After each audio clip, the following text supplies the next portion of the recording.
Good morning, everybody. Welcome to a Wednesday edition of the We Tackle Life podcast, March 31st. So March going out today like a lion, cold, nasty. So I don't know that it matters how March goes out. Isn't it how March comes in that's supposed to predict the weather? Nice, lousy, nice, lousy, nice, lousy. So other words, Ohio in March and April. That's what we're getting this week as we build toward Good Friday. It's Holy Week. We'll get into a faith portion of the podcast a little bit later on. But we got a lot of sports to talk about. We got Buckeye football, Buckeye basketball. We got a new player on the roster. And, hey, maybe he's bringing somebody with him. That would be interesting. We have a Final Four, an interesting Final Four, a historic Final Four, and we have Justin Fields Pro Day and the rest of the Buckeyes Pro Day. So let's get right to it with a reminder first off that Willis Spangler Starling is my law firm, and I think you'll be extremely pleased if they become your law firm as well. Willis Spangler Starling is located in Hilliard. You can find them online at willisattorneys.com, and their specialties run the gamut. I mean, personal injury, that's a big one. Workers' compensation is a big part of their practice as well. Wills, estate planning, employment law. So many situations come up at work. So when you need an attorney, the time to find one is before you need one. So you don't do it out of desperation and end up with somebody that really doesn't reflect your character and your integrity. You won't have to worry about that with Willis Spangler Starling. I love their partners, love their mission, love the way they invest in people. So they're my law firm and will be for as long as I am not covered up with dirt. Willis Spangler Starling, online at willisattorneys.com. Speaking of the threat of being covered up with dirt, wow, that was a scary moment last night in the Elite Eight when the official just fell down. Looked like, I guess he fainted in the Gonzaga USC game, but I was kind of surprised CBS showed as much of him on the ground as they did, and I was kind of surprised they showed him falling to the ground. I mean, I just thought they'd, cut away, but he appears to be fine. And that's good, because that would have certainly been a real bad intrusion on a great event. I love the Elite Eight. I covered the Final Four and the NCAA basketball tournament in my role at the Plain Dealer from 1988. And the last one that I went to with the Plain Dealer was 2005, skipped 2006, and then, of course, was back in 2007. in Atlanta at the Georgia Dome for Ohio State over Georgetown, and Ohio State's lost to Florida in the national title game. And this Final Four will be unlike any other in that there's no team from east of the Mississippi River. Michigan was the last hope last night, very late. If you stayed up to watch it, you know that UCLA and Mick Cronin are the Cinderella story of this tournament. Yes, UCLA, a Cinderella story. UCLA that has more titles than anybody, more titles than probably two teams put together. They are getting it done with Johnny Juzang and Mick Cronin defense as they held Michigan to 49 points. Wow. That's some serious defense by the Bruins. And Michigan didn't shoot it well, but usually when good teams fall in the NCAA tournament, Ohio State against Oral Roberts, Michigan against UCLA, they shoot it bad. And wow, did Michigan shoot it bad. Franz Wagner, 1 for 10. Woo! Airballed a wide open go-ahead three-pointer with 19 seconds left. Something like that. Maybe less. Mike Smith struggled from the field. He was 1 for 10. So they really struggled. And I don't object because I have for Michigan basketball the same disdain you all have for Michigan football. I don't find Michigan football relevant enough to have disdain for them. It's like having disdain for a baby seal, so to me, that's like nonsensical. You save your disdain for programs that are a threat. Michigan football is no threat to Ohio State right now or for the foreseeable future. But this Final Four is unique in that it is why you're crazy if you have the same expectations for your college basketball program of choice among power conference teams that you have for your elite college football program. Right now, on March the 31st, if I said, hey, tell me who's going to be in the college football playoff this coming January, you'd say, well, Alabama, Clemson, Ohio State, and I don't know, somebody. And you'd probably be right on 2 or 3 of those counts. If I came back to you in June and I said, hey, who's going to be in the Final Four in March of 2022? You'd be lucky to get 1 out of 4. Now, last year at this time, or last year in the summertime, probably people would have probably picked Gonzaga, but you didn't really know how good Jalen Suggs was going to be. You didn't know Drew Timme was going to be as good as he is after his freshman year. So would anybody have picked Houston? Probably not. Would anybody have picked Baylor? Yeah, maybe Baylor, but there's 10 other teams you'd pick along with Baylor. So it's way different in basketball, because in basketball, you have an off night. Football, what you do to be great is more sustainable. Speed, power, leaping ability, scheme. It's just more sustainable. Basketball, you got to put that little ball in the little hoop. And if you don't, it's a problem. And Michigan faced that last night. They just did not shoot well. They were not good from the line either. 6 of 11. Mike Smith, their point guard, went 0 for 2. Missed both ends of a 2-shot foul. Hunter Dickinson, who's pretty solid at the line, was 1 for 4. So it just was not Michigan's night. And it's never a bad night to me when Juwan Howard and Jalen Rose walk off the floor disconsolate. So I'm happy for Mick Cronin. Now, I tweeted something last night that was wrong. I tweeted that a year ago, Mick Cronin was at UC and it wasn't hired at UCLA until April 9th. Where did the year go? Like, he was hired at UCLA in 2019. Because we didn't have an NCAA tournament last year, it's like that year was sucked right out of all of our brains. Like, I didn't know Mick Cronin left UC 2 years ago. Okay, whatever. But I was listening to the Bill Cunningham show on WLW yesterday. Shout out to the Great American, Willie, and Seg Dennison, and the Stooge Report. And on the Stooge Report, which is their little sports thing that they do at 1:30, they were talking about John Brannon, the head coach at UC, being out of a job, that UC wanted to part ways with him because of player revolt. So I'm looking online last night, and there's nothing out there about John Brannon being let go, forced out, fired for cause. So I think he's in the jackpot, but Mick Cronin hit the jackpot. He's got UCLA in the Final Four, and anybody who didn't like Mick Cronin's hiring at UCLA, which was everybody who went, huh, Mick Cronin, UCLA? Well, he's won them over now. So they play Gonzaga in the national semifinals Saturday. Wow, let me say something about Gonzaga. I would venture to say that in this modern era of basketball, which I would count from like the 3-point era, okay? So what is that, 86 on? I don't know. I may not have the year right. Pretty much when we started, not the very first year of the 3-pointer, because a lot of coaches were, not converts, but now you get a fast break. Guys don't run to the basket. They run to the 3-point line. So I would consider this like the modern era of basketball.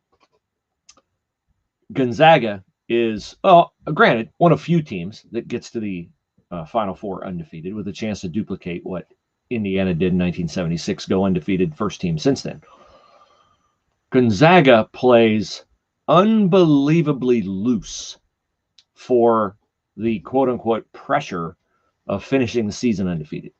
Now, they could play loose because, who have they played in the tournament yet that you thought could really give them a game? Now, that could be because Gonzaga is just amazingly deep and passes the ball well, but they are really good. I mean, super good. Duh, Captain Obvious, they're undefeated. Well, they play in a West Coast Conference, so they play in a nothing conference. And I think that helps them. Because night in and night out, they're not going to lose in the West Coast Conference. But here's what I see with Gonzaga. I mentioned their passing. Their passing is amazing. Their defense is amazing. I could see them having an off night shooting from the field, but they don't shoot, to me, a ton of threes. They shoot mid-range and layups. And the guy on their team who is just an uncommon weapon is Drew Timme, their center. And Drew Timme this is honestly the truth. Drew Timme is the first college basketball player to remind me of Larry Bird since Larry Bird. And I don't mean Drew Timme is Larry Bird or will be Larry Bird or has all the qualities of Larry Bird, but Drew Timme is like an old school, inventive, intuitive basketball player. He's not the fastest. He's not the highest jumping. He's not the best shooting. He is so creative and crafty and nifty and just inventive around the basket that he's a matchup nightmare. First play of the game last night against USC, gets switched off on their point guard on a high screen and roll. He picks the guy's pocket and goes down the floor, gets fouled, trying to go in for a layup. So Mark Few's done a great job. But again, let me just say, would you predict in the college football playoff that 2 non-Power 5 schools would make it? Of course not. The National Championship of College Basketball Final Four includes Houston of the America Athletic Conference and Gonzaga of the West Coast Conference. Okay? That's never happening in college football. So that's kind of my way of saying, Michigan fans, back off Juwan Howard. Illinois fans, back off Brad Underwood. Ohio State fans, back off Chris Holtmann. Oh, we lost to a 15. Oh, did Oral Roberts go away after that? Did they meekly exit stage left? I seem to remember them winning their second game against Florida. And then I seemingly remember them taking Arkansas right to the buzzer, a team that throttled them during the regular season. Teams get on rolls in the tournament. They get a hot streak. Matchups make a difference. You cannot begin to equate the difficulty of winning a college basketball national championship with a college football national championship. Now, if Spiels were here, he would start this age-old argument that we've been having every year, and he wins the argument every year because I don't disagree with him that Ohio State should aspire to win national championships in basketball. Yes, 2 things can be true at once. Ohio State has all the resources and should be in the hunt for a Sweet 16 berth. And then every, so often when it breaks right and you get a good draw and you shoot well, and you should be in contention for Elite 8 and Final Four. You can win a national championship at Ohio State, no doubt. But there are, how many schools? I can't even count them up. How many national titles does Jay Wright won at Villanova? 2. Villanova doesn't even play D1 football, okay? So you got a lot more contenders in basketball. It's possible you can aspire to it and have the ability to do it. It's also true it's way harder, and it is way harder. So that's just how I feel about college basketball and the difficulty of winning a national championship. Reminder, Hemisphere Coffee Roasters has a new flavor, bourbon barrel-aged coffee. It's awesome coffee. All their coffee is awesome. Their mission is awesome. They buy their coffee direct from growers around the world. Those growers make more money than they would if they went through greedy government middlemen. And then that money circulates throughout their impoverished communities in Indonesia, Nicaragua, Thailand. Hemisphere Coffee Roasters, you can feel good about the mission. You're going to love the coffee. Mr. Spielman is a discerning coffee buyer. He loved Hemisphere Coffee Roasters coffee. My daughters love it. I try not to drink it because I don't need extra caffeine in my life. So that's the only reason I don't drink it. I know I could get decaffeinated, but it's just something that I have not. I do love it when I go out there, though. I'll tell you that. I use it as a treat, as a special way to accent my day when I visit Paul, Grace, Andy, and all the great people at Hemisphere Coffee Roasters in Mechanicsburg. Okay, let's transition. Did I go through the Michigan? I did. I went through the college basketball and why it's tougher, the lousy shooting by Michigan. Franz Wagner getting the Ryan Hamby treatment from Michigan fans now. They want Franz Wagner's head on a platter. How about a little Ohio State hoops before we get to Ohio State football? Buckeyes add a player last night. And honestly, when I saw this come across Twitter, I was like, that's not what I expected. If you had started the day yesterday and say, hey, Bruce, when you're watching NCAA basketball tonight, news will come down that Ohio State has added a Penn State transfer. And while I don't know that I could execute a cartwheel, I would have certainly given it a go, because I would have expected that to be John Harrar, the Penn State center, who is my man crush for Ohio State to add next season for multiple reasons. Number one, I like second shots, and John Harrar is a great offensive rebounder. I think Ohio State needs a big body in there in case, heaven forbid, Hunter Dickinson comes back to Michigan next season, or Chet Holmgren ends up at Minnesota. I like to have a big body who can bang and get me 8 points a game and 8 rebounds a game. So Harrar, who's a Charlie Atlas type, would look great in the middle of an Ohio State lineup. Now, I do think that Kyle Young is coming back. C.J. Walker is not. I would expect an announcement this week that Kyle Young is coming back. And Kyle's had time for, literally and figuratively, his head to clear from his second concussion in the final several weeks of the season. And Kyle just strikes me as a young man who would like to come back to school. He's a little younger than C.J. Walker. He's been at Ohio State 4 years, not 5 out of high school like C.J. Walker, who transferred from Florida State. So I think they're going to keep Kyle young. And do they have to add a big? No. But would it augment their roster nicely? Yes. But the Penn State transfer Ohio State got last night was not John Harrar, was not Miles Dredd. It was Jamari Wheeler, their point guard. 3-year starting point guard for the Nittany Lions. He is a defensive nightmare. He's all Big Ten defensive team twice. He gets 1.8 steals a game, which is an amazing average. That's amazing to average 1.8 steals a game. His assist to turnover ratio is better than 2 to 1. Gotta love that. 4.2 to 1.8 turnovers per game.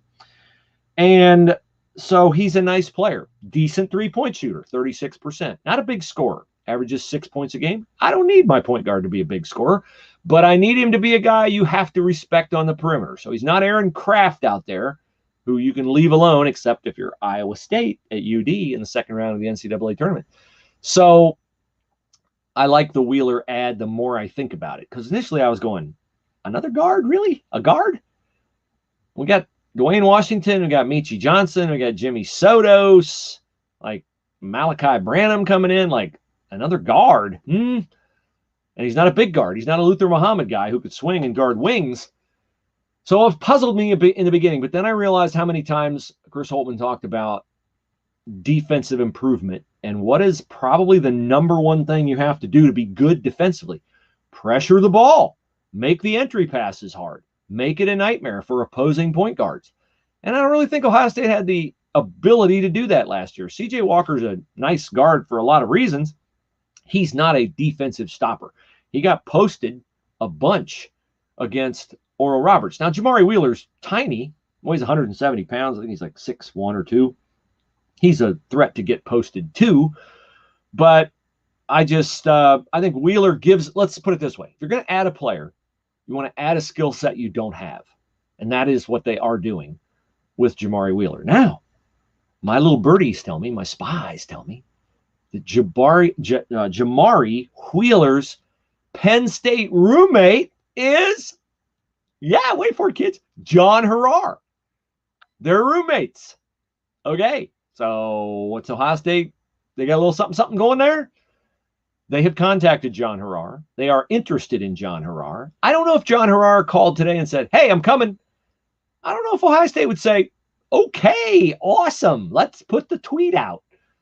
Because they're in on a 5-star center from IMG Academy, Efton Reed. Now, Efton Reed is like the number 23 player in the country. He's the number 23 player in the country because he's 7 feet tall.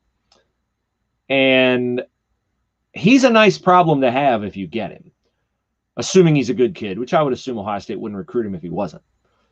Is Efton Reed going to come in here and expect to be a one and done?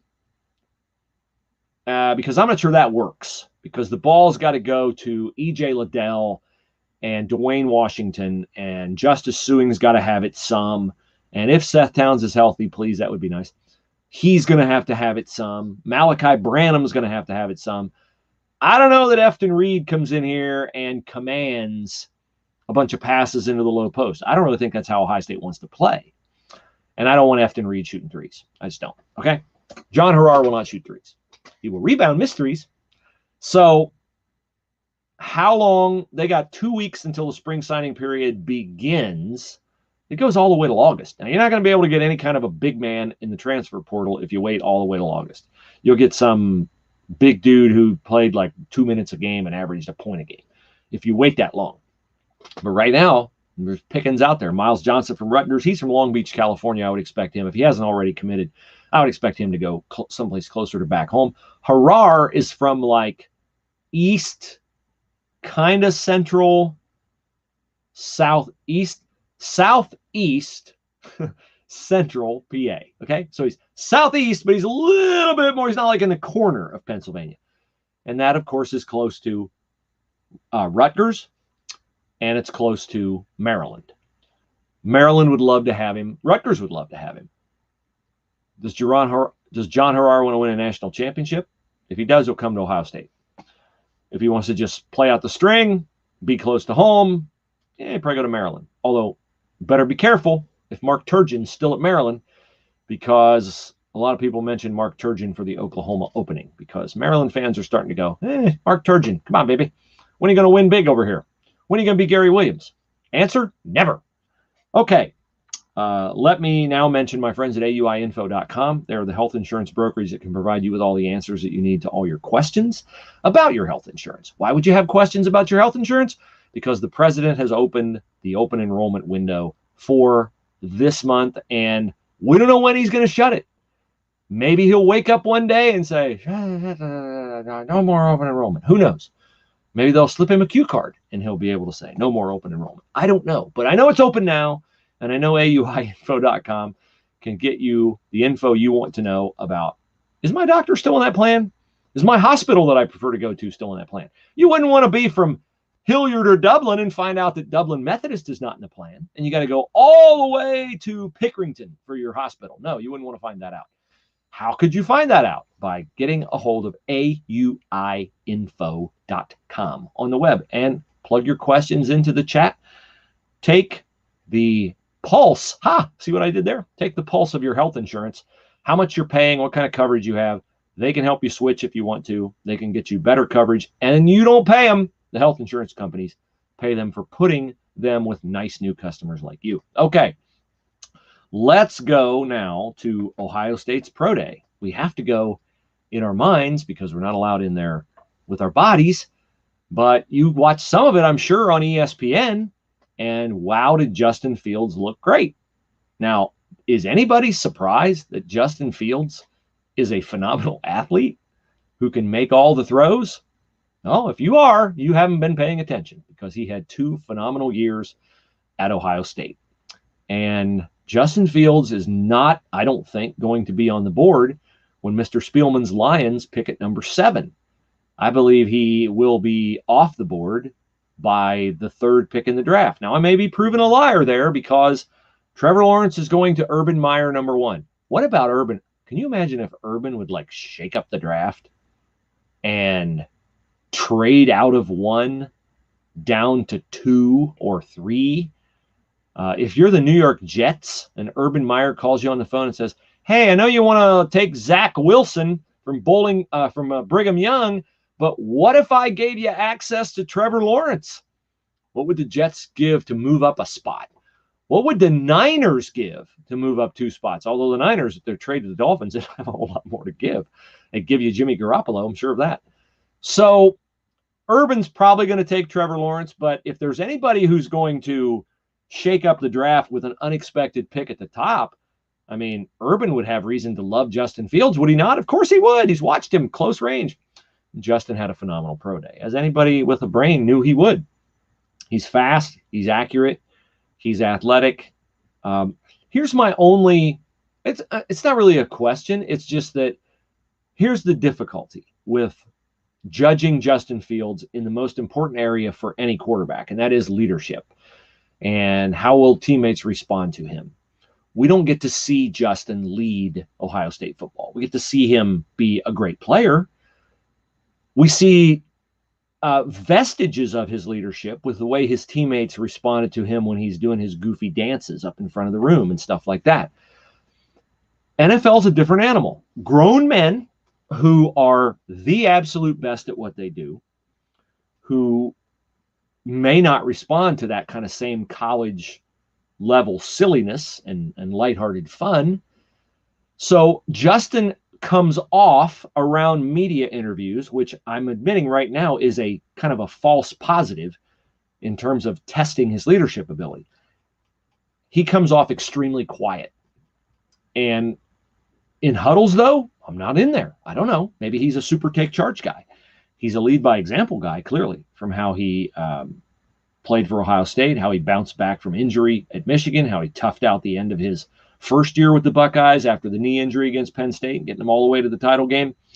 So I thought scouts, and we're getting into the silly season where every little thing you do is going to be nitpicked like a cat in biology class or a frog. dissected with, oh, his throwing motion's got a little hitch in it, which I didn't think they'd love his throwing motion. I didn't think they'd love that because he's got a little bit of a windy upper, throwing motion. But we'll see.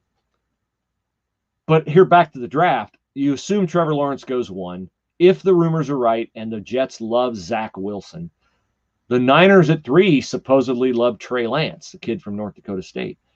But would I bet money that Justin Fields would be still on the board at 4? No, I would not.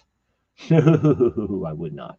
Let's say there's a team that loves Justin Fields and really wants him, and they're afraid the Jets or the Niners may take him. They may trade with the Jets to get up to 2, and the Jets may be willing to trade down to 4 because if you can get Zach Wilson at 4, you'd rather get him at 4 than 2 because it's not really a function of how much money he'll make. It's a function of the extra draft pick you get for dropping down 2 spots. So it would not surprise me if Justin Fields is off the board in the first 3 because he is that good. Here's Daniel on Twitter. Daniel on Facebook. Daniel, thanks for watching the podcast. Thanks for sending me a message. He says, Jamari Wheeler will be motivated if OSU gets Harar. It's a big win. I can't blame Wheeler and possibly Harar for wanting a chance to win. Penn State is now in a true rebuild with a new coach.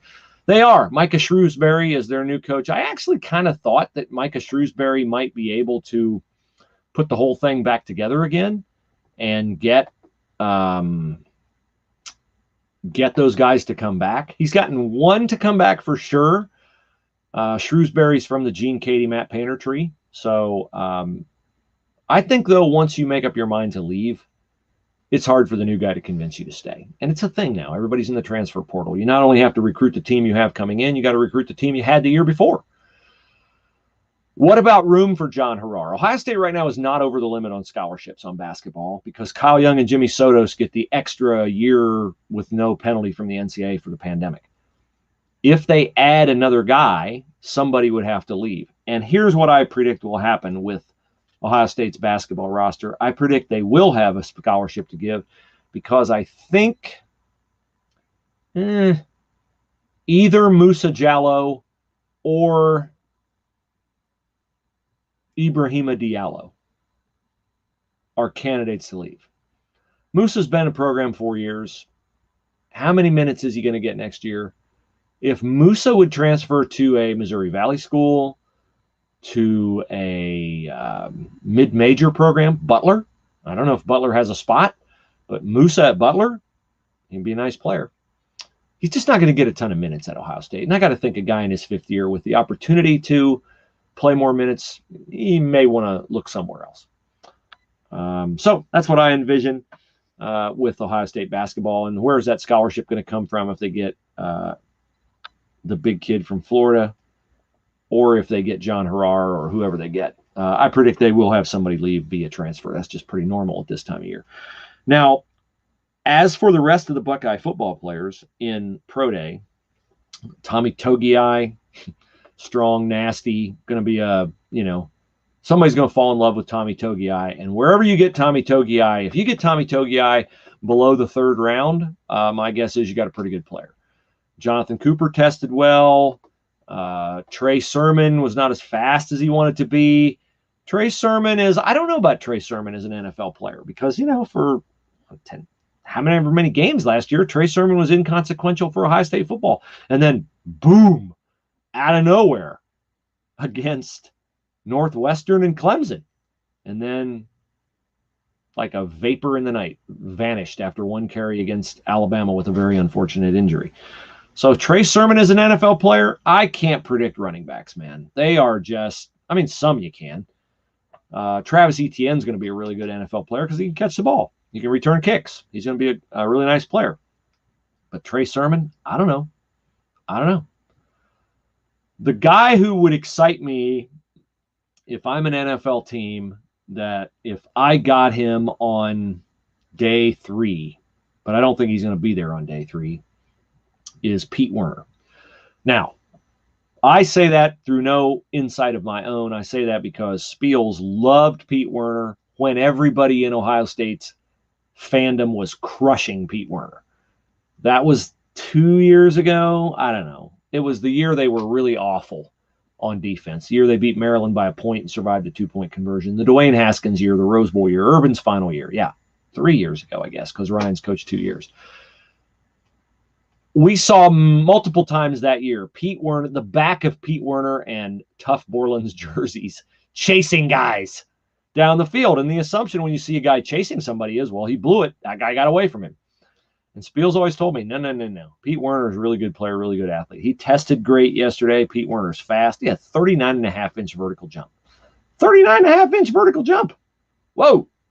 That is super, super, super fast. Baron Browning's an athlete. Everybody knows that. Baron's production does not match Baron's athletic ability during his Ohio State career. I cannot get out of my mind the number of times Baron Browning was around a tackle, within an arm's length of a tackle, particularly in that loss to Clemson, and he did not get it done. So I just think Pete Werner is a guy. I remember what he did to Penn State's tight end, Freiermuth, and Pete Werner, to me, is a guy who can play in the NFL and be a 3-down linebacker in the NFL. He ran a 4.58. That's plenty fast enough. So I like Pete Werner. So that's the Ohio State breakdown on your pro day. Okay, let's transition into the faith portion of the podcast here, as we are just about, at the 30-minute mark, which is what I like to do in terms of splitting the content. Appreciate all of you guys watching. I would appreciate emails to wetacklelife@gmail.com, and I do want to thank those of you who have posted an iTunes review. I checked the other day, and we had 3 new ones, so that's always nice. Post a 5-star iTunes review. That would really help us. I don't know why, but podcast reviews on Apple, you come up in Google searches and stuff like that. So would really appreciate an iTunes review, an honest iTunes review. And I assume if you're listening to the podcast, you like it. Tell us why you like it, what you like about it. And always, if you want something else, send me an email, wetacklelife@gmail.com. All right. In the faith portion of the podcast today, I talked the other day about the intersection of culture and faith. And I am, as I engage in my radio show on 98.9 The Answer, trying to illuminate things that I find to be threatening to our productive national conversations, which are local conversations extrapolated over a wider geographic area. And I'm particularly motivated by protecting our kids from erroneous thought and dark teaching about how we relate to each other. I do not believe we are a country where people who are not crazy people want the strife and rancor to prevail that are currently prevailing. We can disagree across political spectrums, but we cannot allow people to divide us by immutable characteristics like race and gender. Okay, so I'm thinking about all this yesterday, and I'm thinking about because with cancel culture out there, and with some of the things that are being taught in our public schools, and some of the ideologies that are being taught in our public schools and our private schools, by the way, it seems to me to be a very difficult battle for Christians to win, the battle for truth, the battle for loving your neighbor as yourself. These are not common approaches to modern society. We have a lot of people who are getting very rich and very popular and gaining a lot of power and prestige over the politics of division, ideologies that divide us. Winning that battle is a hard battle. So I'm thinking yesterday, as I'm reading my Bible and praying in the morning, Lord, where can I draw instruction? And what's the biggest mismatch that most people, even those who are not dialed in and nuanced in their faith, what's the biggest mismatch you can ever think of? The biggest battle that appeared to be won before it was engaged. David and Goliath, right? David and Goliath. So I just felt like I should go to read the story of David and Goliath to see if there was anything in there that I could glean from it. Now, we all know that Goliath was a monster and that David was a little shepherd boy, and that David won by, slinging a stone and hitting Goliath in the forehead and killing him dead. And I think, prevailing thought is that God intervened there and David won, and there was no way David could win. But that's not exactly true. As I read the story, Goliath was not just big, he was 9 feet tall. 9 feet tall. His sword was so mammoth that many people could not barely lift it. Okay, so this was a guy, and what happened was, you had the children of Israel on one side of a valley, and you had the Philistines on the other side of the valley. And Goliath would come out every morning and he would yell across the valley and he would insult the Israelites and taunt them and say, "Hey, you got anybody over there who thinks he's a tough guy? I'll tell you what I'll do. You come out here, you fight me. If you beat me, you win. But if I beat you, we take you captive." Well, nobody wanted to take on Goliath. Nobody over there on Israel did. King Saul didn't want to. They're all cowering in fear. Like, how are we going to get rid of this guy? So King Saul made a bunch of promises. Hey, if any of you guys want to go out there and fight Goliath and win, well, I'll give you my daughter in marriage and a lot of gold and silver and blah, blah, blah. Well, nobody wanted to take him up on it because they're like, yeah, that'd be cool, but I don't want to get crushed by this dude.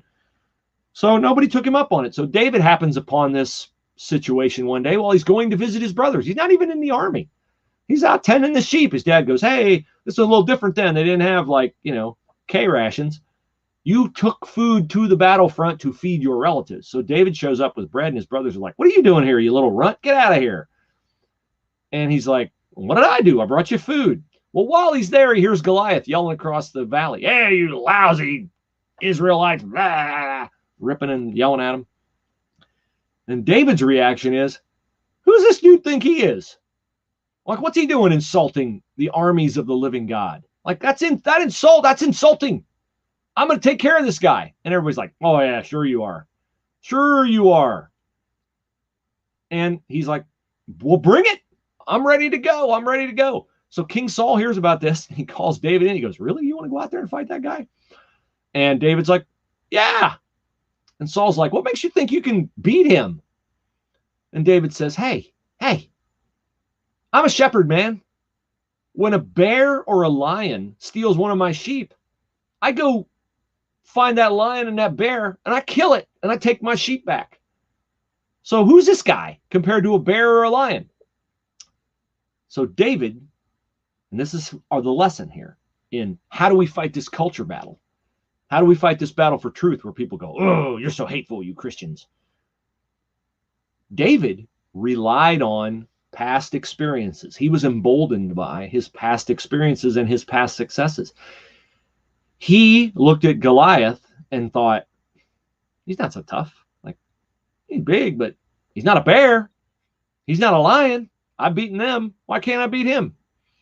Plus, he's on the wrong side. He's on the wrong side of this battle. He's over there like with these people who don't know God. We got God on our side. What are we afraid of him for? So I would say to you and me, what has God done in your life? What has he brought you through? What triumphs have you won? What lions and what bears have you seen God defeat in your life? Do you know you're on the right side of the battle in standing up for truth and standing up for Scripture? If you do, what are you afraid of? So you can't look at the giants who you battle against and see their size, their sword, their weapons. You can't say, "They're so big, I can't win." You have to look at them like David did and say, "He's so big, I can't miss." Now, what did David fight with? Saul, the king of Israel, said to David, "Well, okay, little guy, if you're going to go out there and fight him, at least put my armor on. At least give yourself a shot, right? Here's my modern weapons to go fight with." And David tried it on. And I bet he walked around and the helmet was probably over his face and the armor was too big and he couldn't move and he was like not nimble and fluid. And so he said to Saul, "I can't wear this stuff. I can't do what I do. I wouldn't beat a lion or a bear if I had this stuff on because I'd be like too encumbered." So David didn't fight with conventional weapons. So we can't fight this battle against culture, this battle against error. We can't fight with the same weapons the Goliaths in our life have. We can't fight that battle with anger. We can't fight that battle with name calling. We can't fight that battle with intolerance. We got to fight like David did. We got to fight with the things that have delivered us before. Prayer, truth. Now, David, before he went and fought Goliath, he went over and he picked up 5 smooth stones. Because in a slingshot, you want a smooth stone so that as you're whipping that thing around, it stays in that sling. No air gets in there so it doesn't fall out, as you're slinging it. And then it like flies better. The smoother it is, less air resistance. So what are the 5 smooth stones that you can fight with? I think this was what I asked myself yesterday. I was like, all right, what are my 5 smooth stones? My 5 smooth stones may not be your 5 smooth stones, okay? Because we all have unique gifts, talents, abilities, past experiences. But here are the 5 smooth stones that I wrote down. And I'm very specific in these, okay? For me, my 5 smooth stones in this battle against culture are, number 1, assurance. I don't fear what's going to happen to me. David didn't fear what's going to happen to him. What's my basis for that assurance? My basis for that assurance is Jesus saying at one point in his ministry, I am with you always, even to the end of the age. I'm with you always. So I know Jesus is with me, so I have assurance, okay? I have scripture. I have scriptural truth. The Bible is objective truth, preserved through centuries for our strength, for teaching, for admonishing, for inspiration. I shared with you a couple podcasts ago when Jesus said to the Pharisees, you are in error because you do not know the scriptures or the power of God. Knowing the scriptures and the power of God, I have the scriptures on my side. That's my second smooth stone. My third smooth stone is my commitment to do this out of gratitude for what God has done in my life and what Jesus did for me at the cross. In the Beatitudes, in the Sermon on the Mount, Jesus said to the people listening to him on the hillside, among the things he said to them, blessed are those who hunger and thirst for righteousness, for they will be filled. To hunger and thirst after righteousness is to strive, you're hungering, thirst, you're famished, you need it, you must have it to sustain yourself. Not water, not wine, not beer. What are you hungering and thirsting for? Not food, not water, not beverages. You're hungering and thirsting. Jesus says, blessed are those who hunger and thirst for righteousness, for truth, for right, for what's right. If you are committed to that, if you are striving for that, you will be blessed, he said. So that's where my commitment comes from. My fourth smooth stone is truth. I know that the things that we talk about in terms of winning the culture war against immorality, against error, against hatred, against rancor, against racism, and people who pervert race into the explanation for divisions in our society where race does not apply, I know that that is error. How do I know that? I know that because one of my smooth stones is scripture, right? I'll take as gospel little g what Jesus said every single time. And what did Jesus say? He says, if you hold to my teaching, then you'll know the truth, and the truth will set you free. So if I want truth on my side, if I want truth as my fourth smooth stone, then I have to know what truth is. And what did Jesus say about what truth is? He said, if you hold to my teaching, you'll know the truth. So if you do what I say to do, you live the way I say to live, you treat people the way I say to treat people, then you'll be in the truth, and that truth will set you free. So my fourth smooth stone is truth. And my fifth smooth stone, because everything we're supposed to do is supposed to be seasoned with love, my fifth smooth stone is love. Now, love does not mean, oh, I love you, so whatever you say is okay, and I'm not going to say anything that would contradict your opinion, and I'm tolerant, and judge not, lest ye yourself be judged, which is the most misapplied verse in the Bible, which does not mean we are not supposed to judge. It means we are not supposed to judge by a standard we are not prepared to be judged by. For instance, there are many Christians who are all out front against homosexuality. against a lot of things that are immoral in their eyes. Meanwhile, they're like looking at pornography or cheating on their wife or flirting with their secretary or whatever. So they're not willing to be judged by the same standard they're judging others. That's what that scripture really means. It doesn't mean don't judge. It means whatever standard you establish to judge others, you're going to be judged by that standard. But when I say love as a smooth stone in my pouch, like David's 5 smooth stones, I mean that I'm specifically focused on the aspect of love where Jesus said, greater love hath no man than he would give up his life for his brother. I fully understand that my commitment to truth, my battle against the Goliaths in culture, against race hustlers, against false pastors who teach a false gospel, who make salvation a condition of some behavior or task you have to pair with what Jesus did at the cross. I fully understand that calling that out may result in me bearing a consequence. I could lose a job. I could be harmed physically.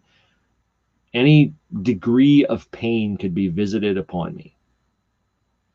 If that has to be the cost, then I consider that to be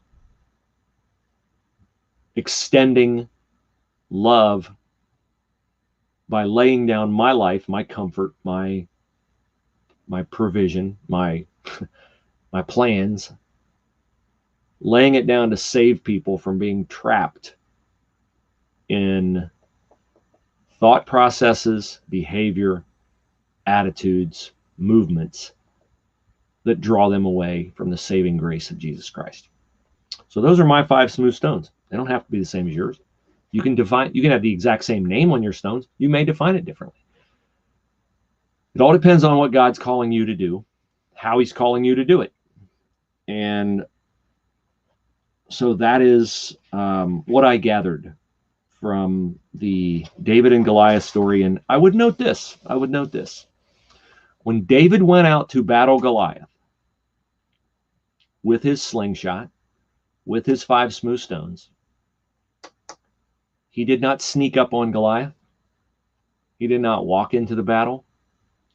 The Bible says that he ran into the battle. He ran in there.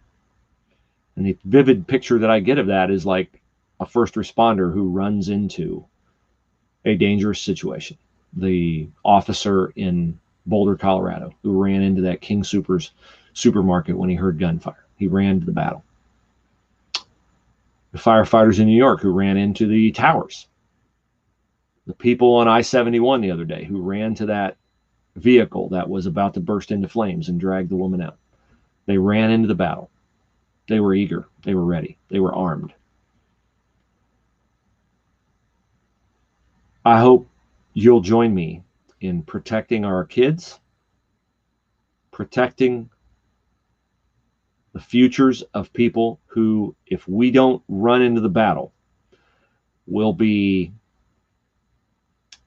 swayed by the false teaching that's out there about you have to embrace critical race theory, you have to embrace white guilt, you have to embrace this, that, the other. All being taught in the name of tolerance, all being taught in the name of love, all being taught in the name of kindness. Nope. It's a false gospel. Satan does not care whether you take an elevator to hell or a train or get there by your, in your mind, what you think is a mistake. Like, wait a minute, no, I followed this, and this. I did this and this. I'm a good person. I did this. I blah, blah, blah. Jesus said that, if you want to belong to the Father, believe on the one he sent. And that was him. The truth is what I just told you about my stone. If you hold to my teaching, you'll know the truth, and the truth will set you free. Christ did it all for you at the cross. Nothing you have to do as a checklist. Check that box. I went to church. I got baptized. My parents went to church. I give to the poor. Blah, blah. The Bible says those are filthy rags. Doesn't mean you shouldn't do them. It means you should do them out of gratitude, out of a pure heart, to authenticate your understanding that Jesus did it all for you, that your redemption, your forgiveness is done by his death at the cross, and his resurrection means you rise to a new life. So what is that new life? The new life is leaving behind all the erroneous thought, behaviors, attitudes, language, etc. that you had before. You don't do it because it's necessary to be saved. You do it as your thank you note, as your gratitude to God for what he's done for you. So that's what I have for you today in the faith portion of the podcast. Friday, I am off from work, and it's Good Friday, and I can't know at this point in time if I'll be back with a podcast or not. That's why you should subscribe, so that if I am, it pops up on your phone. That would be awesome. So thank you guys. Appreciate it very much. Have a great day. Talk to you soon.